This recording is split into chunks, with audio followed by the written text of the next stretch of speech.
안녕하세요, 여러분. 오싹하면서도 애절한 처녀 귀신 이야기 지금부터 들려드립니다. 구독과 좋아요 잊지 마세요. 옛날 평안도 별산고을의 어명을 받아 지방에 파견되던 가신들이나 지체 높은 손님들이 묵고 가는 객관이 하나 있었습니다. 그런데 언젠가부터 사람들은 그 객관에 귀신이 붙었거나 도깨비가 웅크리고 있다고 수군거렸어요. 그도 그럴 것이 그곳에 들어가 밤을 묵고 나오는 사람마다 모두 뻣뻣한 송장이 되어 나왔으니까요. 객관을 지은 지 1년도 채 되지 않았을 때 새로 부임한 별산 목사가 첫 손님으로 묵게 되었는데 저녁 때까지만 해도 호탕하게 웃으며 술을 마시던 그가 이튿날 아침에 이렇다 할 기척도 없이 성장으로 변해 있었습니다. 그리고 그 후로도 객관에 하룻밤을 머무는 손님들마다 모두 똑같은 변을 당했어요. 이렇게 너댓 번 송장을 치우고 난 다음부터는 대낮에도 도깨비나 귀신들이 득실거리는 집이라고 소문이 나기 시작했지요. 하여 아무도 객관에 얼씬거리지 않게 되었으며 심지어 소문이 어찌나 무섭게 퍼졌던지 울던 아이들도 객관으로 잡아간다. 고 을라대면 울음을 뚝 그칠 정도였답니다. 그러던 어느 날 명나라 황후의 생일을 축하하기 위해 임금의 아우이신 경천군이 연경으로 행차하던 중 날이 저물어 별산에 하룻밤을 묵게 되었어요. 마중 나온 별산 목사는 경천군을 객관이 아닌 결실로 안내했지요. 그러자 경천군은 이를 몹시 불쾌하게 여기며 퉁명스럽게 별산 목사에게 물었습니다. 별산에도 엄연히 객관이 있을 터인데 어째서 이 좁은 별실로 인도를 하는 것인가? 참으로 해괴하기 짝이 없는 접대로고. 별산 목사는 얼굴에 식은땀을 흘리며 더듬거렸습니다. 대군마마, 소신이 어찌 감히 존귀하신 분을 불편하게 모셨사옵니까? 그것이 아니오라. 실은 객관에 좋지 않은 소문이 바다하여 감히 그곳에 모실 수 없었사옵니다. 경천군은 미간을 찌푸리며 목사를 똑바로 쳐다봤습니다. 좋지 않은 소문이라니 그것이 대관절 무슨 소린가? 객관이 있다면 당연히 손님을 받아야 할 터인데 이리 돌려 세우는 까닭이 무엇인가? 나라의 녹을 먹는 관리가 겨우 좋지 않은 소문 몇 마디에 휘둘려 객관을 방치한다는 것이 믿을 수가 없군. 어찌된 영문인지 소상히 아뢰어 보아라.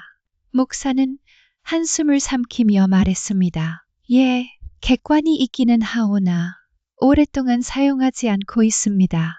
아니, 정확히는 사용하지 못하고 있습니다. 우물쭈물하며 이도저도 아닌 대답을 늘어놓는 목사의 태도에 경천군은 불쾌함을 감추지 못했어요.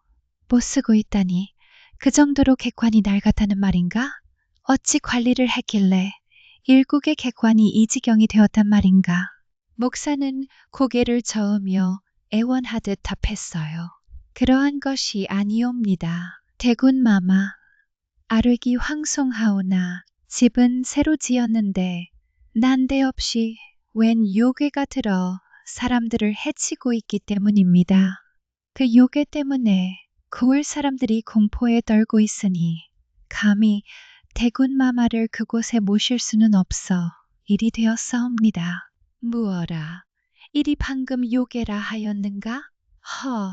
해괴한 변괴가 다 있구나. 그래, 경천군은 코웃음을 쳤습니다. 번듯한 한 고을의 목사식이나 되어 아직도 그러한 허무맹랑한 미신 따위나 믿고 있는 게가 대명천지에 어찌 그런 해괴한 일이 있을 수 있단 말인가? 도깨비 타령이나 할 때가 아님을 정녕 모르시는가? 그러자 목사는 거의 울상이 되었습니다. 대군 마마, 소신이 어찌 감히 거짓을 아르겠사옵니까? 역대 목사들이 모두 그 변을 당하셨으니 부디 소신의 충언을 간과하지 마시어 제발 다시 한번 생각해 주시옵소서. 그러나 경천군의 표정은 단호했습니다. 참으로 어처구니 없는 소리가 아닐 수 없도다. 필시 그대들이 담이 작아 벌어진 일일 것임이 자명하구나. 어찌 일국의 객관을 겨우 사사로운 유혹에 때문에 비워둘 수 있단 말인가. 내 오늘 밤 그곳에서 묵을 예정이니 지체 말고 그리로 안내하라. 내 직접 그 요괴의 정체를 밝혀 보이겠노라. 경천군의 단호한 말에 목사는 깜짝 놀라 답했지요. 예, 하오나 대군 마마, 그건 도저히 아니 말씀이옵니다. 만에 하나라도 대군 마마의 옥체에 병고라도 생기신다면 마마를 보필하지 못한 죄로 소신의 목이 10개라도 모자랄 것이옵니다. 라고 외쳤으나 경천군은 그의 말을 잘라버렸습니다. 입 다물라. 나의 결정이다. 어서 움직이지 않고 무엇을 하는가? 목사는 절망적인 표정으로 고개를 숙인 채 속으로 중얼거렸지요. 대명천지, 저런 무모한 분이 있나? 내일 아침이면 필시 나 또한 그 책임을 벗어날 수 없을 것이야. 허나 저 고집을 꺾을 수도 없는 노릇이고 결국 그는 한숨을 쉬며 아전들에게 명령했어요. 여봐라, 객관의 방을 쓸고 닦아 불을 지피고 대군 마마를 모시거라. 그리고 가장 좋은 술과 안주를 준비하라. 별산 목사는 부하들을 시켜 오래 비워두었던 방을 쓸고 닦고 불을 지피게 하고는 행차를 옮겨 객관으로 모셨습니다. 객관에 도착하자 경천군은 주위를 휘둘러보며 감탄했습니다. 어허, 이것을 좀 보게나. 이리도 번듯하게 좋은 객관을 두고도 세간의 헛된 말에 현혹되어 쓰지 않다니 참으로 안타까운 일이구먼. 나라를 돌보시는 주상께서 이 사실을 아시면 어찌나 심려가 크실지. 경천군이 안타까워하며 말하자 그 말에 목사는 아무런 대꾸도 하지 않았습니다. 하지만 속으로는 과연 아침에도 그 말이 나오나 두고 볼 일이지.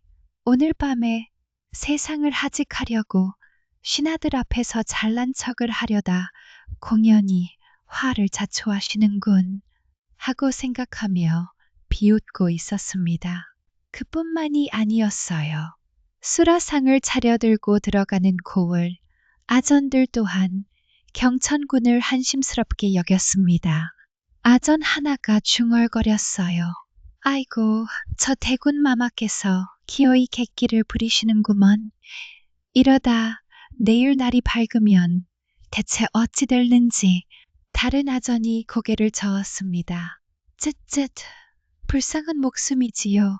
아직 이 고을의 사정에 박지 않으셔서 저리 무모한 결단을 내리신 듯하지만 아무리 그 담력이 좋기로 이름난 대군 마마라 하셔도 저 객관만큼은 정말이지 반드시 피해야 할 것이 아니겠습니까요? 일전에도 수많은 이들이 호언장담을 했지만 누구 하나 송장골을 벗어난 자가 없었지 않습니까요? 수라상을 들고 방으로 들어서던 한 아전은 혀를 찼습니다. 그러게 말일세. 어찌 저리도 무모하신가. 고을 사람들은 절대 그놈의 객관은 근처에도 안 가는데 말이야. 지금이야 명이 떨어졌으니 이리 술상을 차려 들어가지만 이 밤이 지나면 송장을 들고 나와야 할 판이니 끔찍스럽구먼. 옆에 있던 아전이 씁쓸하게 답했어요. 자네들 입 조심하게. 듣는 귀가 있을지 모르지 않는가. 어차피 우리 같은 말다니 어찌할 수 없는 일이니 입초상 떨지 말고 그냥 시키는 대로만 하시게나들. 이윽고 밤이 깊어져 모두 돌아가자 경천군은 홀로 등불과 벗하며 위엄을 갖추고 앉아 있었습니다. 그는 요괴가 나타난다는 소리를 듣고도 큰 소리를 치며 객관으로 옮겨오기는 했지만 막상 홀로 객관에 앉아 있다 보니 마음속 한편으로는 불안감이 스멀스멀 피어올랐어요. 과연 요괴란 것이 실제하는 것인지부터 설마 하니 자신이 조선의 국왕아우의 신분을 갖춘 왕족이거늘 일개 잡스러운 귀신 따위가 자신을 해할 수는 없을 것이라 여겼지요. 허나 역대 목사들이 모두 변을 당했다 하니 여러 가지 복잡한 마음에 책을 펼쳤으나 눈에 들어오지 않았답니다. 만약 자신의 눈앞에 정말로 요기가 가득한 존재가 나타나면 어떻게 처치해야 할까 하는 생각으로 머릿속이 온통 어수선했습니다. 그러는 사이 시간은 흘러 어느덧 자정이 넘은 것 같았는데 그 의요한 정적만이 가득할 뿐 티끌 하나 움직이는 기색도 없었지요. 그런데 그 순간 경천군이 책장을 넘기려 할 때 갑자기 쏴 하는 소리와 함께 창문이 덜컹거리는 것이었어요. 올 것이 왔구나. 거기 무엇이냐? 너의 정체를 드러내라. 경천군은 벌떡 일어나며 외쳤지만 목소리에는 미세한 떨림이 서려 있었습니다. 그의 고함을 억누르기라도 하는 듯 세찬 바람이 불어왔고 등불이 당장이라도 꺼질 것처럼 심하게 흔들리기 시작했지요. 경천군은 정신을 가다듬으며 두 눈을 똑바로 떴습니다. 그 순간 얼굴이 창백하고 머리를 풀어헤친 젊은 여인의 모습이 그의 눈에 들어왔어요. 위험하도다. 어떤 유물이기에 감히 이승의 사람을 괴롭히느냐. 썩 물러가지 못하겠느냐. 경천군은 겉으로는 이렇게 호령했지만 속으로는 크게 당황하지 않을 수 없었지요. 두 다리가 벌벌 떨리고 있는 것을 억지로 숨기느라 그는 더욱 크게 고함을 지르며 아무렇지 않은 척을 하고 있었답니다. 그러자 여인이 고개를 숙이며 경천군에게 공손하게 절을 하는 것이 아니겠어요. 자신이 생각한 것과는 다른 방향으로 흘러가자 경천군이 어리둥절하는 사이 여인은 슬픔이 가득 섞인 목소리로 서럽게 말을 하기 시작했습니다. 천안 이 계집, 그간 해묵은 원한을 풀 길이 없었사온데 오늘이야말로 대군 마님을 뵙고 골수에 사무친 한을 풀 수 있을 것만 같아 이리 인사를 올려옵니다. 요물이라고 치부하기에는 너무나도 맑고 또렷한 목소리였기에 경천군은 그저 놀라움을 금치 못했어요. 이리도 맑고 또렷한 목소리라니. 요물이라 하기에 과연 믿기 어렵겠으나 진정 요물이라면 오히려 그런 술수로 사람을 홀리는 법. 해묵은 원한이라는 것이 대체 무슨 소리냐. 너의 억울한 죽음이라니. 전에도 객관을 찾은 수많은 관리들이 너의 모습에 혼절했으며 또한 성장 신세를 면치 못하였다 들었으니 내년이 어찌 그들을 해친 것이 아니라 할 수가 있겠는가. 경천군의 외침에 여인이 억울하다는 듯 답했지요. 아니옵니다. 소녀는 결코 나으리들을 해칠 심산이 아니었사옵니다. 소녀가 억울한 죽음을 당했기에 존엄한 행차가 지나가실 때마다 그저 하소연을 하고자 방 안의 모습을 드러낸 것뿐이었나이다.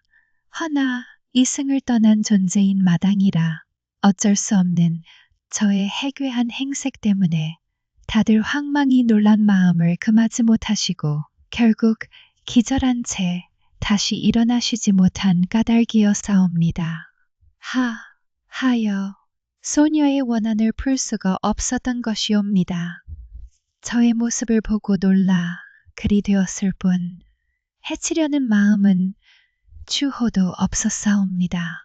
절절히 하소연하는 여인의 모습을 내려다보던 경천군은 턱을 쓸어 만지며 그녀의 이야기에 귀를 기울였습니다. 하온데 태군 마님께서는 놀라는 기색도 없이 이리도 침착하게 저를 끝까지 지켜보고 계시니 이 어찌 하늘이 소녀를 돕기 위해 보낸 위인이 아니라 할 수가 있겠는지요. 담대하신 담력을 가지신 마마를 배웁게 되니 소녀 참으로 감개무량한 마음을 금할 수가 없사옵니다.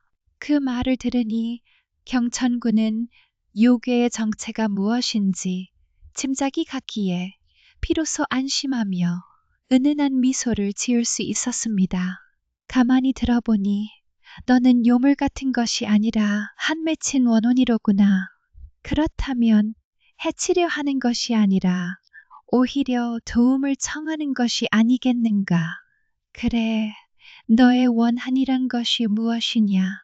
객관에 들러 이리 너와 마주보게 된 것 또한 인연이겠으니 내 친히 너의 한을 풀어줄 방도를 찾아보겠노라. 자, 이제 사연을 자세히 이야기해 보아라.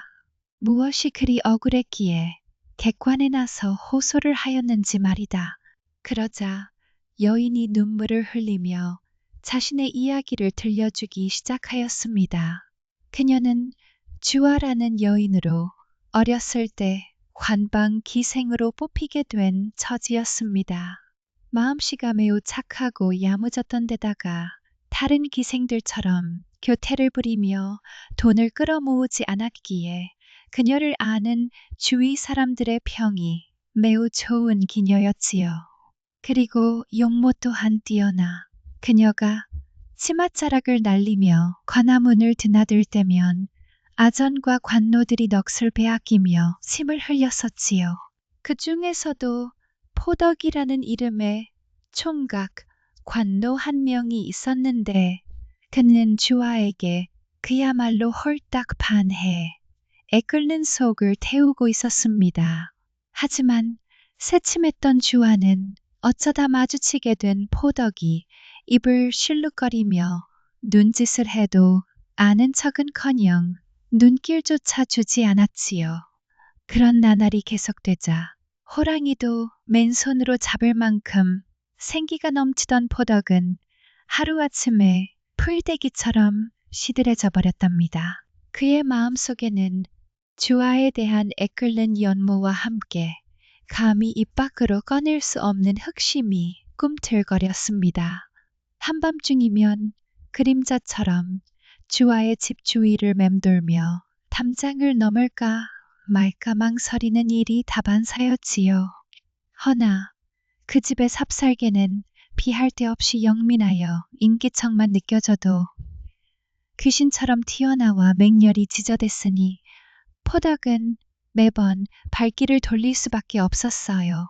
그의 염치 없는 시도는 매번 지저대는 개소리의 숲으로 돌아가고 말았으니까요. 그러던 중 마치 하늘이 점지라도 한 듯 기막힌 기회가 찾아왔습니다. 거울의 군수가 객관에 묵으며 주아에게 수청을 들라는 명이 떨어진 것이었지요. 이 소식을 들은 포덕의 심장은 광대뼈까지 뛰어오르는 듯 했습니다. 객관은 군수가 드나드는 곳이니 필시 밤중에 주아가 잠시라도 밖으로 나올 게 분명해. 그때라면 설령 거절당할지라도 내 모든 마음을 전할 수 있을 거야. 그는 희망과 불안이 뒤섞인 채 날이 저물기를 기다렸어요. 마침내 인적이 끊어질 무렵 그는 객관마당 한 구석에 숨겨진 복숭아 나무 아래 몸을 웅크리고 앉아 애타게 밤이 깊어지기를 그리고 방문이 열리는 소리가 나기를 기다렸습니다. 얼마나 시간이 흘렀을까요? 밤하늘의 북두칠성이 서쪽으로 기울어 자취를 감춘 것으로 보아 야심한 시각임이 분명했습니다. 그때였습니다. 고요한 정적을 깨고 드르륵 하는 소리가 밤 공기를 갈랐지요. 가슴이 터질 듯 설레는 포덕은 어둠 속을 꿰뚫어 보았고 마침내 그토록 기다리던 주아가 방문을 열고 밖으로 나오는 것을 확인했어요. 처마 밑으로 조용히 내려선 주아는 한층 더 아름다웠습니다. 그러자 그녀는 어둠 속에서 갑자기 솟아난 포덕의 형체를 보고는 저도 모르게 작게 비명을 질렀습니다. 에그머니, 쉿, 놀라지 마라 주아야. 나 포덕이다. 포덕이? 포덕이 깜짝 놀랐잖아. 밤이 깊도록 무엇하기에 이리 객관문 앞에서 있는 게야? 관노인 내가 어찌 이런 곳에 함부로 얼씬거린단 말이니. 주아의 목소리에는 차가운 경계심이 스며 있었어요. 포덕은 얼굴을 붉히며 더듬거렸습니다. 저기, 그러니까 그것이 실은 너에게 꼭 알려야 할 말이 있어. 이리 찾아온 것이란다. 나에게 할 말이 있다고? 참으로 별스러운 일이구나. 너와 내가 이리 밤중에 마주할 사이는 아닐 터인데 괜한 소리가 나오면 나 역시 힘들어지는 신세인 것을 잘 알지 않니? 늦은 시간이니 이만 돌아가서 쉬도록 해. 할 말이 있다면 내일 날 밝으면 다시 이야기하기로 하자. 주아가 더 이상 상대하지 않고 후원 쪽으로 발길을 돌리려 하자 포덕은 다급하게 그녀의 팔을 붙잡았습니다. 이봐, 주아, 제발 내 말 좀 들어봐. 그러나 주아는 팔을 뿌리치려 애쓰며 화난 목소리로 다그쳤습니다. 무슨 말을 들으란 말이야? 넌 지금 내 팔을 붙잡고 아프게 하고 있어. 그런데 이야기나 하자고 얼음장을 놓고 있다니. 어서 놓지 못하겠니? 포덕은 그녀의 차가운 태도에도 아랑곳하지 않고 필사적인 눈빛으로 애원하듯 말을 이었어요. 그렇게 화부터 내지 말고 부디 잠시만 내 말을 들어봐봐. 내가 주아, 너를 얼마나 애타게 여겼는지 밤낮으로 이 생각에 잠 못 이룬 것을 아느냐 말이야. 그 말을 들은 주아의 얼굴에는 경멸과 함께 어이없다는 기색이 역력했습니다. 게다가 관방 기녀인 자신이 이렇듯 고울 수령의 수청을 들다 말고 자리에서 빠져나와 관노의 사내와 말을 섞고 있음을 알게 되면 경을 치기엔 딱 좋은 것이었습니다. 뭐라고? 그게 도대체 무슨 해괴망측한 소리야? 내가 기녀라고 해서 관노인 너와 어울려도 되는 천한 신분이라 여겼다는 거니? 나 원참 별일을 다 보겠네. 헛소리는 그만둬. 주아는 포덕의 돌발적인 고백에 말문이 막혔습니다. 그의 엉뚱하고도 위험한 말이 도무지 무슨 뜻인지 그녀는 알 수 없었어요. 주아가 더 이상 이 위험한 대화를 이어갈 수 없다 판단하고 몸을 돌려 걸어가려 하자 포덕은 순간 이성을 잃어버렸지요. 거침없이 그녀의 옷소매를 잡아당기며 거칠게 손목을 그어쥐었습니다. 아니, 이게 무슨 짓이야? 왜 이래? 이 손 놓지 못하겠어. 공포와 분노가 뒤섞인 채 뿌리치려는 주아의 몸부림에도 불구하고 포덕은 쇠사슬처럼 그녀의 손목을 움켜쥐고 더욱 힘을 주었습니다. 그리곤 다른 손으로는 그녀의 허리를 대담하게 슬쩍 감는 것이었어요. 그 순간 주아는 비로소 이 야심한 밤 외진 객관에서 포덕이 품은 끔찍한 속셈을 온몸으로 깨달았습니다. 온몸에 피가 차갑게 식는 듯 했지요. 감히 여기가 어디라고 이리 짐승처럼 행패를 부리는 거야? 어서 이 손 놓지 못하겠어? 내가 당장 안에 들어가 군수 나으리게 너의 이 무도한 행위를 고해야 정신을 차리겠느냐? 밤하늘을 찢을 듯한 주와의 호통 소리에 포덕은 순간 당황했으나 이내 더욱 악독한 표정으로 변했습니다. 그는 순식간에 주와의 입을 거친 손으로 틀어막고는 그녀를 후원 깊숙한 곳에 연못과 풀숲으로 무자비하게 끌고 갔어요. 싸늘한 그림자가 드리워진 듯한 그곳에서 자신이 위협받고 있음을 깨달은 주아는 뒤늦게 터져나오는 공포에 질려 비명을 질렀습니다. 사람 살려주셔요. 죽으림을 다해 몸부림치며 저항하는 주아의 입을 당황한 포덕이 더욱 사납게 틀어막았습니다. 이대로 누군가에게 들키기라도 했다간 자신은 죽은 목숨이었으니 눈이 뒤집힌 채로 주아가 소리를 지르지 못하도록 양손을 사용하여 억눌렀지요. 조용히 해. 얌전히 있으면 아무도 없을 게야.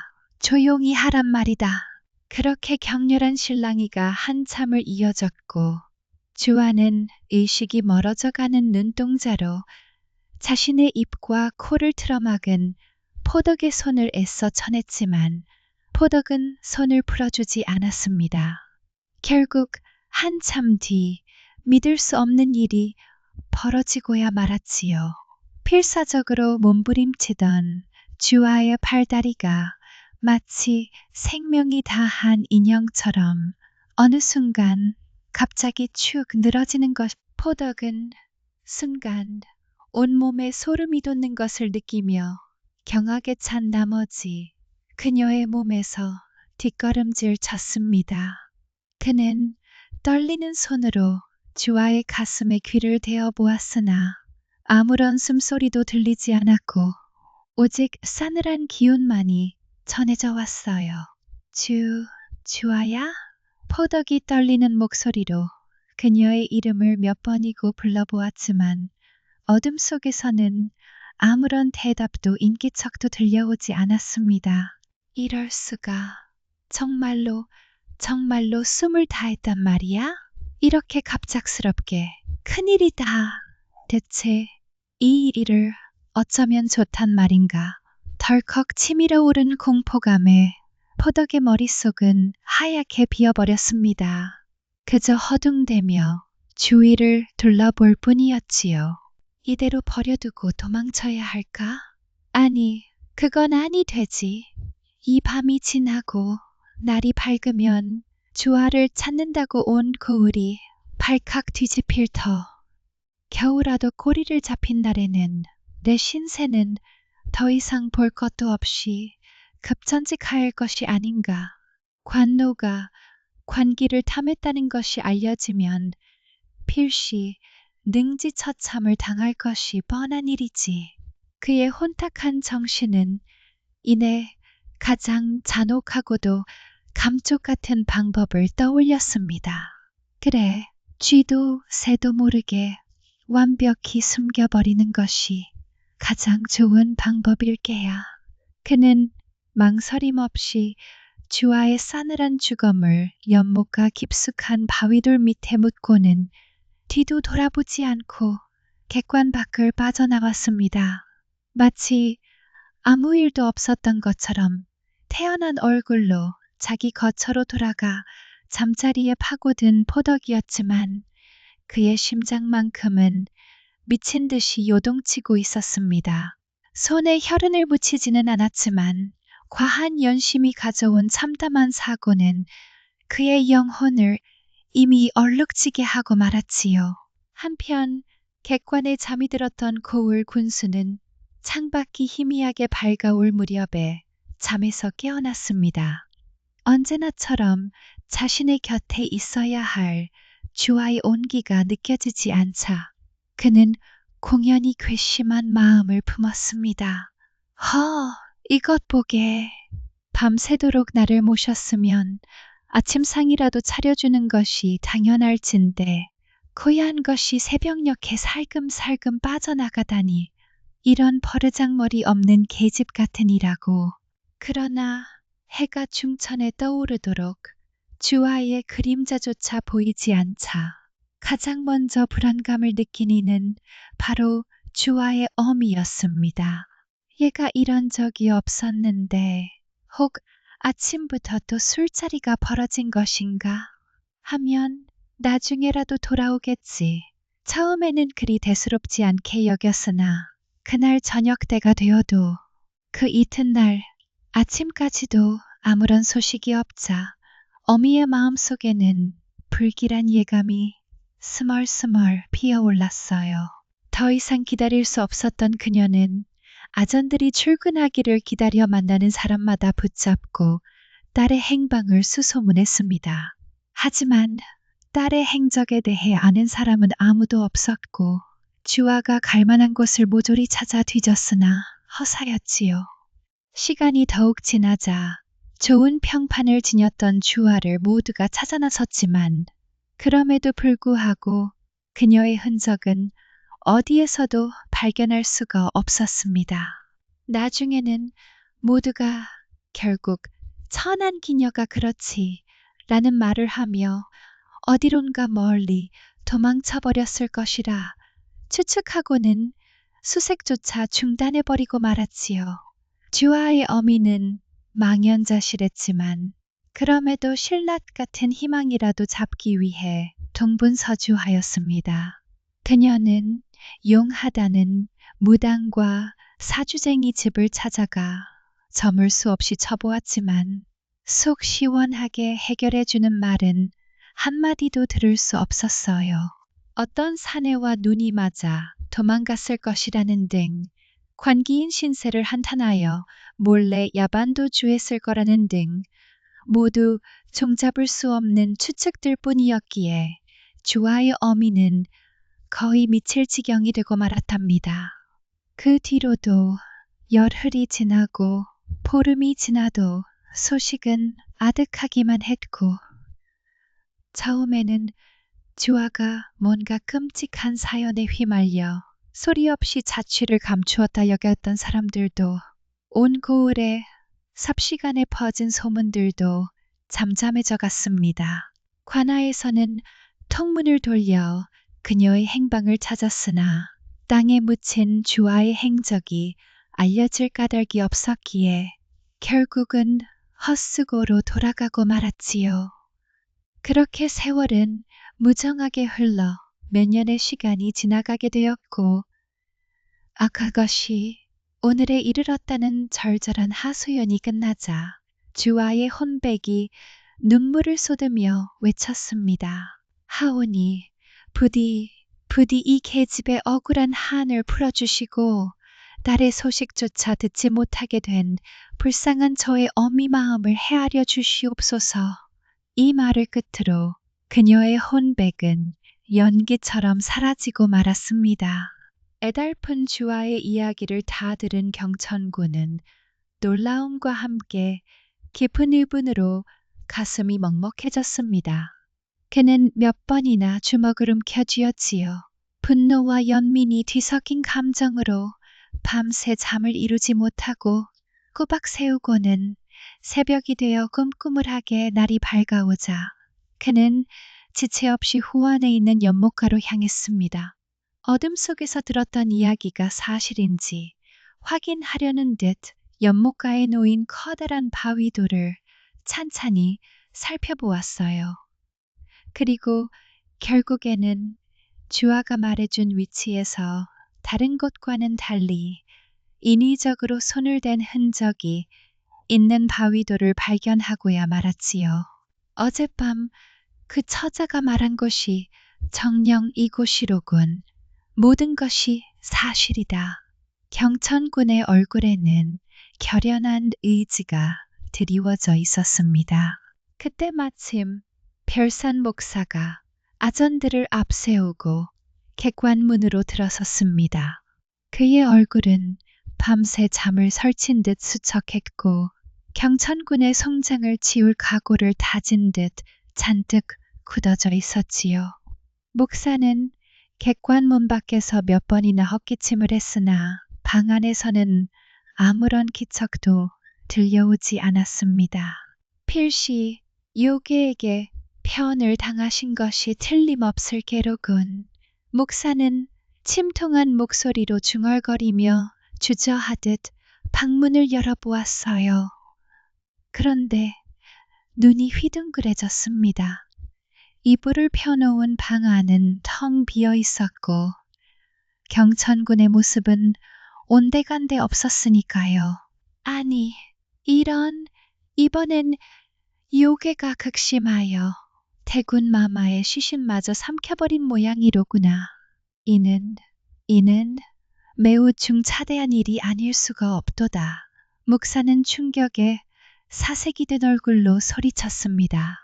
어제 아무리 고집을 부리더라도 뜯어 말렸어야 했다며 자신을 원망하는 마음이 들기 시작했지요.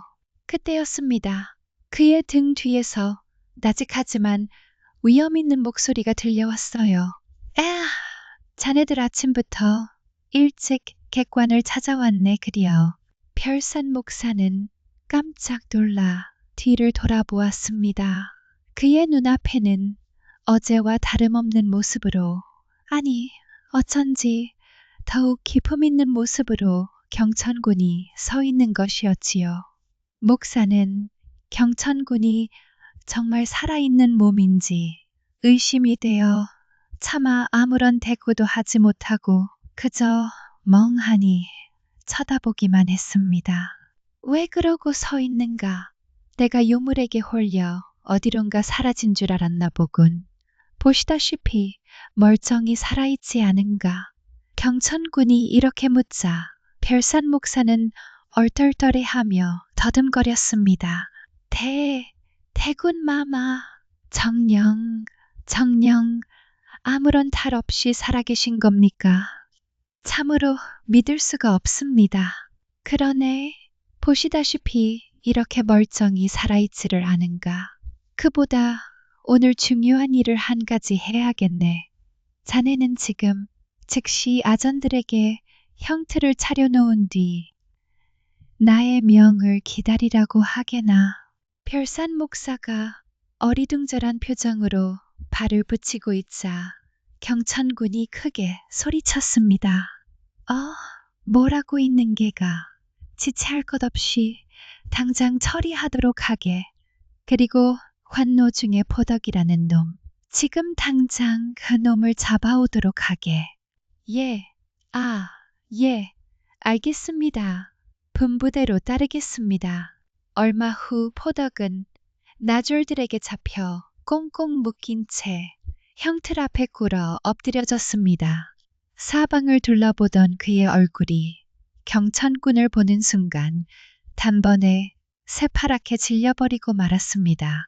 터난 신분으로 주상 전하에 아우이신 왕제를 알아볼리 만무했으나 그 특유의 분위기와 또한 주변 높은 관료들이 쩔쩔매며 그를 보필하는 모습을 보니 필시 무슨 일이 벌어졌다는 것만은 짐작할 수 있었으니까요. 포덕은 혹여나 자신이 저지른 그 옛날의 일이 들통난 것이 아닐까 하는 생각에 등골에 식은땀이 흘렀지만 겨우 객관에서 하룻밤을 묵은 자가 어찌 그 일을 알겠느냐며 애써 태어난 척했지요. 이윽고 경천군의 신문이 시작되었고 포덕은 시치미를 떼며 자기는 아무런 죄도 없다고 잡아댔습니다. 오냐, 그렇다면 내 놈이 한 짓을 내 직접 보여주겠다. 만약 너의 말이 참이고 내 말이 거짓이라면 저곳에 그 주아라는 여인의 주검이 나올 리가 없지. 아니, 그렇느냐. 경천군이 호통을 치며 명령하자 나졸들은 후원 연못가로 달려가 바위돌 밑을 파헤치기 시작했습니다.